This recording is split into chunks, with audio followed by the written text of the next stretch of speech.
Oh ya, alhamdulillah pada hari ini kita sudah rapat lengkap ya dengan wali kota, wakil wali kota, sekda, Forkopimda semua hadir bersama tokoh agama dan organisasi masyarakat Islam menyikapi surat atau tausiah dari Majelis Ulama Indonesia Provinsi Kepulauan Riau, dan juga terakhir hari ini ada surat edaran dari Gubernur atau PLT Gubernur Provinsi Kepulauan Riau yang menyatakan bahwa kita di Batam ini termasuk zona merah. Jadi ada dua kota di Provinsi Kepulauan Riau ini termasuk zona merah. Pertama kota Tanjung Pinang, yang kedua kota Batam. Yang Karimun adalah zona kuning dan lainnya semua hijau. Nah, zona hijau tentu bisa melaksanakan ibadah sesuai dengan ketentuan dan tetap memperhatikan protokol kesehatan. Untuk zona merah, sesuai dengan edaran Wali Kota Batam, demikian pula dengan Fatwa Majelis Ulama nomor 14 tahun 2020 tentang beribadah pada masa wabah COVID, dan juga Fatwa Majelis Ulama nomor 28 tahun 2020 tentang bagaimana beribadah di bulan suci Ramadan dan Idul Fitri. Demikian pula surat edaran Menteri Agama nomor 6 tahun 2020 tentang pelaksanaan Ramadan dan Idul Fitri. Semua kita sepakat kembali ke situ.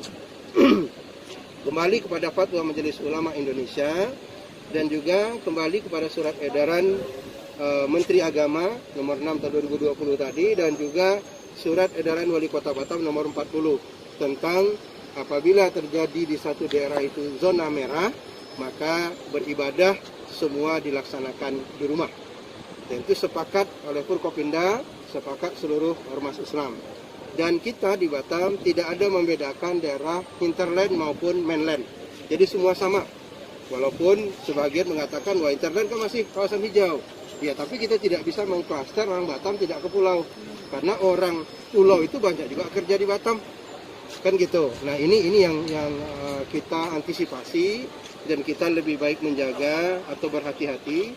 Maka dalam rapat tadi langsung dipimpin oleh Wali Kota Batam bahwa kita berada pada zona merah dan semua aktivitas baik pada bulan suci Ramadan ini ya maupun sholat Jumat, sholat fardu sampai nanti Idul Fitri tetap melaksanakan ibadah di rumah.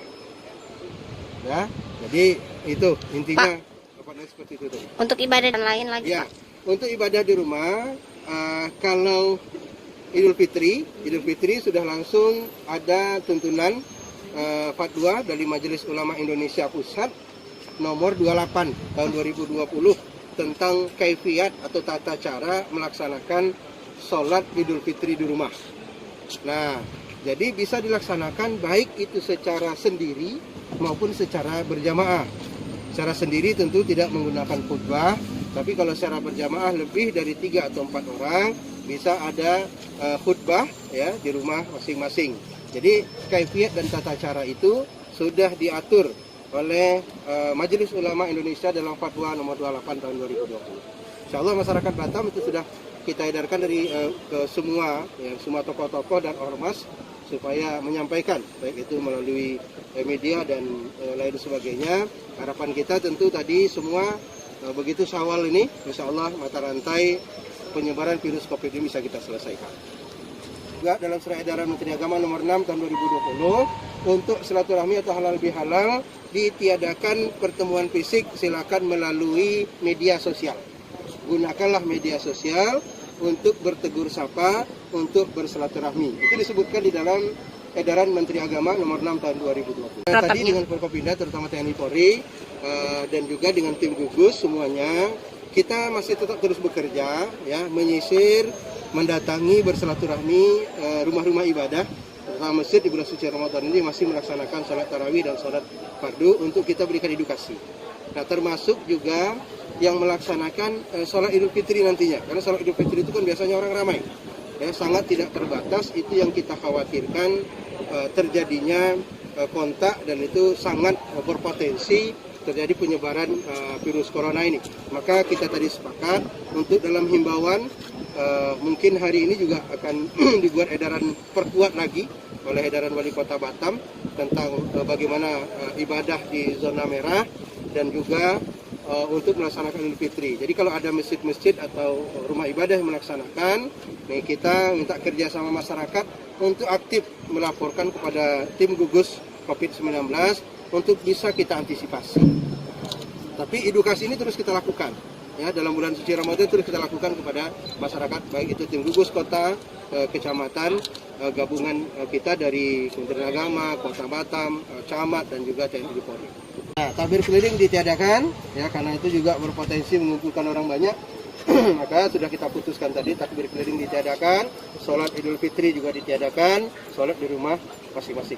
Pak, mungkin imbauan tegas untuk masyarakat Batam? Ya, saya ingin menyampaikan gini, selaku Kepala Kantor Kementerian Agama Kota Batam, ingin menyampaikan kepada masyarakat Batam, pertama, mari kita ikuti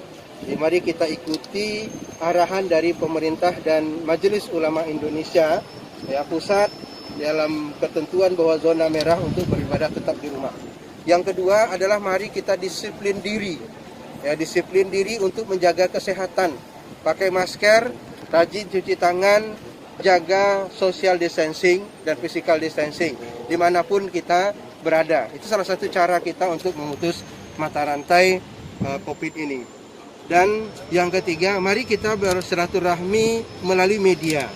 Mari kita bertegur sapa melalui media. Jangan karena COVID ini nanti silaturahmi kita terputus, tapi tetap kita bisa menggunakan media untuk saling menjalin silaturahmi antara satu yang lainnya.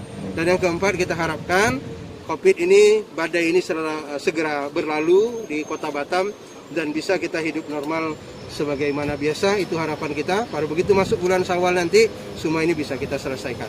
Terima kasih.